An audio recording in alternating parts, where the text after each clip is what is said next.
What really makes sports exciting? Spirit, glory, accolades, and controversies. Vinesh Fogart was India's hope for glory for Paris Olympics 2024. So when her disqualification was announced, it was immediate heartbreak seen and felt across India. Iman Khalif, who we were told was apparently a woman competing in the women's boxing. Here are the top 5 controversies that caused a furore in 2024. An extra 100 grams crushed Vinesh and a billion others' Olympic dreams. The Indian wrestler shifted from 53 kg to the 50 kg category and defeated the near unbeatable Yui Sasaki of Japan in the opening round to announce her arrival. Although Vinesh reached the gold medal bout, it seemed as if the stars went in her favor. She was disqualified on the morning of the final for being 100 grams overweight. She did appeal for her disqualification in the Court of Arbitration for Sports, but the decision stood. Iman Khalif, an Algerian boxer, bagged a gold at the Paris Olympics, but her win was eclipsed by questions on her gender identity. At the games, when Khalif defeated Angela Carini in 46 seconds in her opening bout, Carini chose not to shake Khalif's hand and instead fell to her knees and broke down in tears, revealing a bloody nose. It attracted comments from politicians and famous personalities like Harry Potter author J.K. Rowling. The matter again triggered a debate on gender policy at the Olympic Games. Indian wrestler Antim Pangal was deported from Paris for a disciplinary breach at the Olympics. Antim claimed to have assisted her sister in entering the athletes' village using her accreditation card. Remember, the Olympic village is meant for the athletes and their teams, and no one else is allowed to enter the village. Embarrassed, the Indian Olympic Association decided to fly the wrestler and her support staff back after the disciplinary breach. At the start of the year, Indian football was rocked by allegations of corruption within its apex body, the All India Football Federation.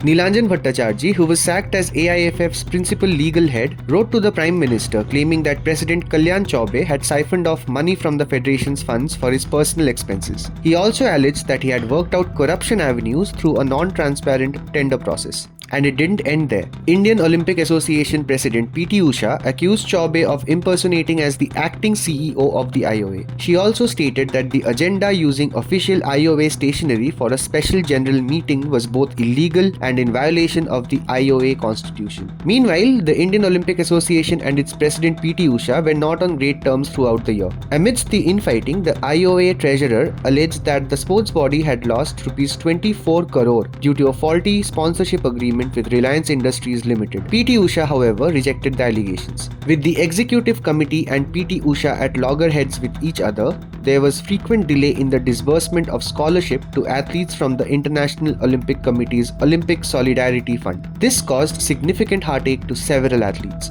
On November 26, 2024, NADA suspended Bajrang Punia for 4 years. The reason for the suspension was his refusal to provide his sample for a dope test on March 10 during the selection trials for the national team. The National Anti-Doping Agency first suspended Bajrang on April 23, 2024, following which United World Wrestling also suspended him. The Indian wrestler took to social media to reiterate his case. The suspension now means that he will not be able to return to competitive wrestling or apply for any coaching job abroad. And just when we thought we had enough controversies for the year, the Sports Ministry announced the nominations for the prestigious Major Dhyan Chand Khel Ratna Awards, featuring the names of men's hockey captain Harmanpreet Singh and para high jumper Praveen Kumar. But the glaring omission of Manu Bhakar, the double Olympic medalist from Paris, was there for all to see. Social media erupted, and Bhakar herself put out a statement that while awards did motivate her, they were not her only goal. The ministry later clarified that the list wasn't the final one, so chances are that Manu Bhakar will eventually get the Khel Ratna, but the sports ministry's gaffe was baffling. Let's just hope that the year 2025 is a lot more smooth sailing for Indian sports.